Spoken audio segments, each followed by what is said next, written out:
Welcome to another unboxing video from theplayersaid.com. My name is Grant.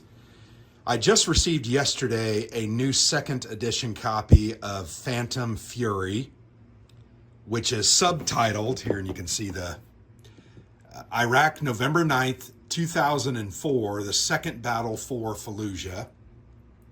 This game is published by Nuts Publishing, and once again, this is a second edition. The design is by Laurent Clozier, and then there's illustrations. Nicholas Roblin, who does some really good work on boards, and Thomas Puccin. Once again, a second edition, so an updated edition from when it came out several years ago.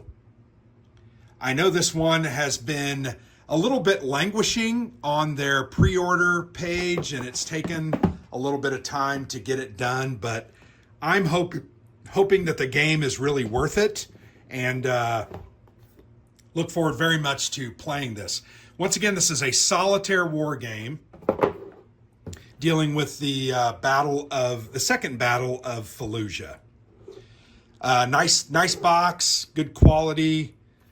You open it up and you see you have a single 10-sided die. It's black, and then a couple of baggies. I think there's one maybe full sheet of counters, so you're going to be able to sort those and put those into those boxes. There's really not a lot in this game. I think when I opened it the other day and looked at it, I thought to myself, boy, they could have made this one of those 1-inch boxes, but they went ahead and made it a full 2-inch box. Not sure why. It's fine. I just have limited space on my shelves, and that would have been nice just to have a smaller box. But the first thing that greets us here is the rule book. As Nuts is a French publisher, the rule book is in kind of the legal format that I feel like all of their documents are, although there are American rule books that are like this too. That's fine. Nothing wrong with it. Like the cover, it's evocative. Simple. Really enjoy the dog tag being used as the O, and then you can see the skull on there. Love the background of the city of Fallujah, and you can see the smoke from fires and artillery bombardments, etc.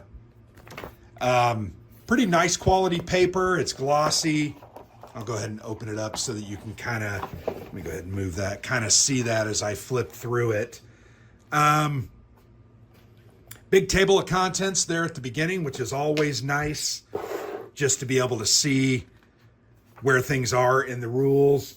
You've got a foreword with an introduction talking about what the game is about, what it covers, goes over all the components. I was looking at this the other day. That's going to help immensely. Here you get a look at the marine counters that are included in the game. And then you also get a look at, there are hero markers, which is really cool. The Iraqi troops that are working with the Americans. And then you have your insurgents. The insurgents have a black banner behind their titles, but you can see it's martyrs and guerrillas. But yeah, nice looking counters, good looking rule book, laid out well. Here's the game sequence, fairly simple. I've watched a video on this. The game does not look overly complex, but there's a lot of variety here and how you go about doing your missions. Fire combat resolution, rules about stacking, movement within zones. Love the art. Defensive fire, assaulting. Good color examples here. That always helps better understand the game. Here you have other good examples in retreating and attacking, which is very helpful. Once again, isolation rules, fire markers, enemy infiltration, and then there are some optional rules here on page 19 and 20. There's a historical variant also listed here in the rule book, so you can see that. And then there's some sources that you can consult and read a good book in. So I may definitely look into that. Here is a game turn example. So it looks like the final 3 pages of the rule book are a full good graphic, large pictures, explanation of how to do a turn, which I'm going to go ahead and obviously read that as I check out the rules. But there's the rule book, fairly simple. The next thing that we will look at, there are 2 sheets of counters. Let's move this over here. Pretty nice counters. They're pre-rounded. They're very small, or at least these markers are. They're going to pop right off those sprues really nicely. They have nice color. Look good, like the backgrounds. I really, really do enjoy the silhouettes that they use. The men standing up, pointing their guns. Here's some prone security forces, some different game markers. Here's some, obviously, main battle tanks. You've got some soldiers here with bazookas, some directional markers. They appear to be struck very well and centered very well, which is always a good thing. I also really do enjoy the colors. So on this counter, you've got a tan, you've got a green, olive drab green almost, and then you have a darker tan there on the right. That's kind of cool.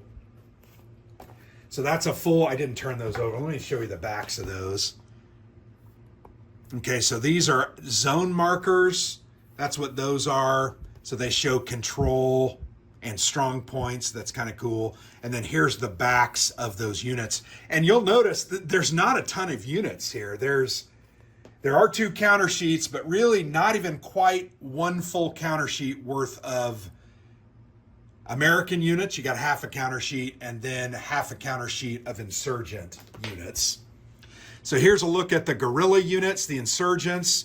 You've got some civilian counters. That's kind of unique and interesting.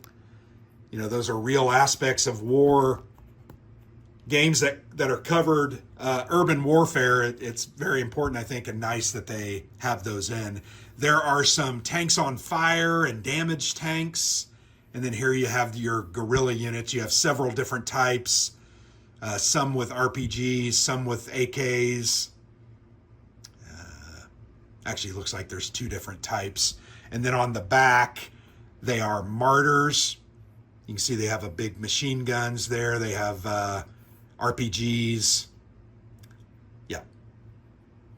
So yeah, nice little markers. These are, not sure, movement markers, RPG fire, different markers for the board game itself.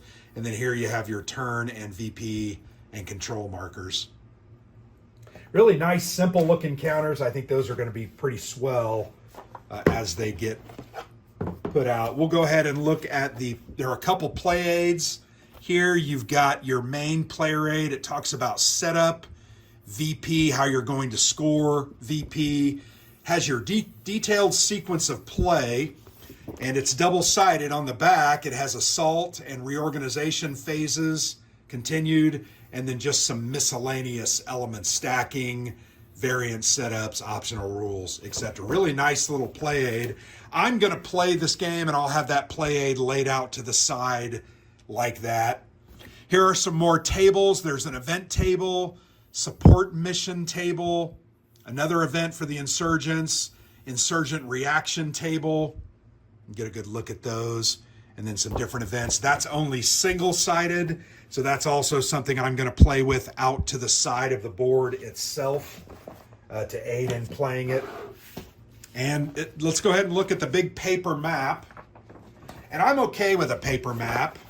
Once again, a paper map would have allowed this game, because it has a paper map, this game could have been in a 1-inch game box. No problem. This map is, I believe, by Nicholas Roblin. You can see it is laid out sector by sector or block by block. Different colored boxes, different areas. Fallujah is written here. There's kind of a difference in the zones. So the different zones are demarcated by different colored lines, it appears. The zone ID numbers are here very clear. That's probably going to relate to when and where insurgent units show up. You've got different support. Here, I'll move this over a little bit. You've got different support areas over here, supporting your troops.